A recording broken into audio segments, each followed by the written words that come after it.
Sa mga patuloy na nagtatanong, nalilito, nangangamba, naguguluhan at nagdududa sa protocol sa Pilipinas at mga dokumento na dapat dalhin o ipresenta kapag uuwi sa Pilipinas, ito ang balita. Sa detalye ng ating mga nagbabagang balita, inanunsyo ng Department of Transportation na hindi na kakailanganin pang ipakita ang vaccination certificates para sa mga biyaherong papasok ng Pilipinas. Ito ang naging anunsyo ng Department of Transportation o DOTR noong Sabado, Agosto 12, batay sa circular ng Department of Health. Nakasaad sa DOH Bureau of Quarantine Memorandum Circular 2023-6 na saklaw ng kautusan ang mga papasok na manlalakbay sa mga paliparan at daungan. Sa isang post sa Facebook, malugod na tinanggap ni DOTR Secretary Jaime Bautista ang kamakailang proklamasyon ng Department of Health. Idinagdag na ang DOTR ay mahigpit na nakikipag-ugnayan sa Bureau of Quarantine o BOQ bago pa man ang anunsyo upang matiyak ang kaligtasan at seguridad ng mga pasahero. At dahil welcome development ito para sa DOTR, sinabi ni Bautista na nakikipag-ugnayan na ang kanilang ahensya sa DOH sa pamamagitan ng BOQ para matiyak na ang lahat ng pasahero ay mabibigyan ng ligtas at maginhawang paglalakbay. Ang proclamation order kamakailan ay dumating pagkatapos ng Hulyo 21 na pag-alis ng COVID-19 public health emergency ni Pangulong Ferdinand Bongbong Marcos Jr. Puwera dyan dahil nga tinanggal na ang public health emergency sa Pilipinas simula July 22, 2023 ay hindi na mandatory requirements ang PCR test o kaya naman ang antigen test kahit na ano pa ang vaccination status mo. Mapa-unvaccinated ka man, vaccinated, may booster o wala, at kahit ang vaccine certificate. Nakanote din sa e-travel arrival card kapag magre-register ka dito na hindi na requirements ang mga ito. At tinanggal na din ang health declaration bago ka makapag-register.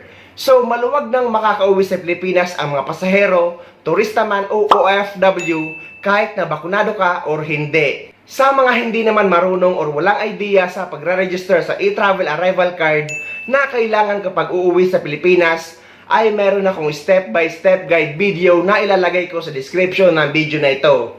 Dahil guys, kailangan nyo mag-register sa e-travel arrival card 3 days before ng flight nyo pauwi sa Pilipinas.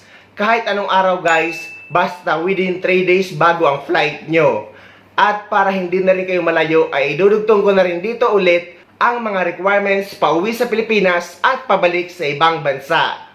Latest requirements pauwi sa Pilipinas at pabalik sa ibang bansa.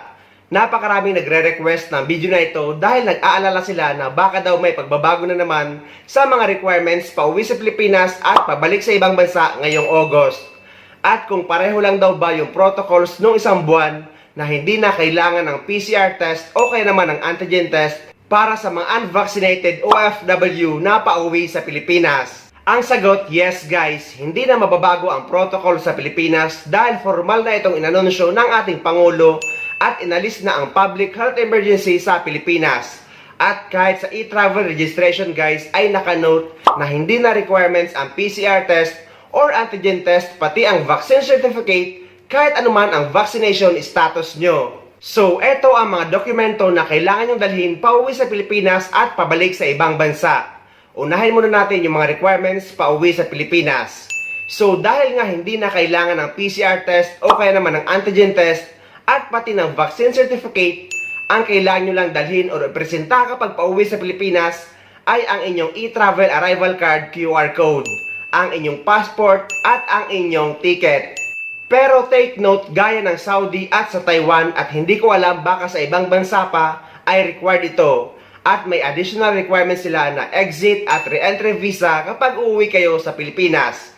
Dahil dito sa United Arab Emirates guys ay wala namang tinatawag na exit at re-entry visa. Pero yung mga OFW na galing sa visit visa, nag-change employer, nag-change job site, nag-change position at nag-change company name kahit pareho pa rin ang owner, required kayo na magdala ng Polo Verified Contract or magpa-verify ng inyong kontrata sa Polo Office kung saang bansa kayo nagtatrabaho at sa POA kayo mismo kukuha ng updated OEC. Sa mga OFW naman na nagtatanong tungkol sa OFW Pass, sa ngayon hindi pa talaga maayos ang DMW mobile app para makakuha ng OFW Pass. nagsasagawa pa rin sila ng pilot test run sa ngayon. Kaya mananatili muna tayo sa tradisyonal na proseso sa pagkuha ng OEC sa mismong opisina ng POA para sa mga OFW na may mga employment changes na may dalang polo verified contract. At sa mga nai-stress na pauwi na sa Pilipinas at wala pa daw silang OFW pass, guys, hindi naman kailangan or hindi naman hinahanap ang OFW pass kapag uuwi sa Pilipinas. At kung babalik naman kayo sa ibang bansa at wala pa rin kayong OFW pass, ay allowed pa rin naman gamitin ang OEC exemption. At pumunta naman tayo sa mga requirements pabalik sa ibang bansa. So far guys, ay wala pa namang pinagbago ang mga requirements pabalik sa ibang bansa. Pero kapag ipinatupad na ang OFW pass, ay ito na yung ipapalit sa OEC na ginagamit natin as exit clearance para sa mga documented OFW. So ito na ang mga requirements or kailangan yung dalhin ng mga dokumento pabalik sa ibang bansa. Number 1, ang inyong e-travel departure card. Yes guys, required pa rin na mag-register sa e-travel departure card kapag pabalik na kayo sa ibang bansa 3 days before ng flight nyo. Kahit anong araw guys, basta sa loob ng 3 days bago ang flight nyo pabalik sa ibang bansa. Number 2, ang inyong OEC or ang inyong OEC exemption. So gaya nga ng sabi ko guys, huwag nyo munang masyadong isipin ang OFW pass. Dahil allowed pa din naman gamitin ang OEC exemption as exit clearance kapag pabalik tayo sa ibang bansa para sa mga documented OFW. Number 3, ang inyong passport. Number 4, ang inyong ticket. Number 5, ang inyong visa. Kapag nandito kayo guys sa United Arab Emirates at wala nang tatak na visa ang passport nyo, ay yung Emirates ID na ang ipapakita nyo sa immigration dahil ang visa natin dito ay nasa Emirates ID na natin. Number 6, ang inyong OWA membership. Guys, hindi hinahanap ang OWA membership sa immigration. Pero lagi kong sinasuggest na dapat lagi tayong active member ng OWA. Proteksyon natin ito habang nagtatrabaho tayo sa ibang bansa. At just in case may mangyari sa atin, at least ay secure ang pamilya natin sa Pilipinas. Pero sa mga OFW na namimiloso po pa na bakit daw kukuha ng OWA membership, hindi naman ito hinahanap sa immigration at makakabalik ka naman kahit wala ito. Kayo ang bahala guys kung ayaw nyong kumuha ng inyong OWA membership. Pero hindi ako magsasawa na magpaalala sa mga OFW na dapat ay lagi tayong active member ng OWA. Pwede naman kayo magbayad at mag-renew nito sa OWA representative desk na matatagpuan nyo sa loob ng NAIA. So ayun guys, sana may nakuha kayong idea at sana nakatulong ang video na ito sa inyo. At sa mga hindi pa dyan nakasubscribe sa channel ko, please don't forget to subscribe my YouTube channel and please click the notification bell para lagi kayong updated sa mga upcoming videos na gagawin ko tungkol sa mga updates sa ating mga OFW. Mula dito sa Dubai, maraming salamat. See you next time.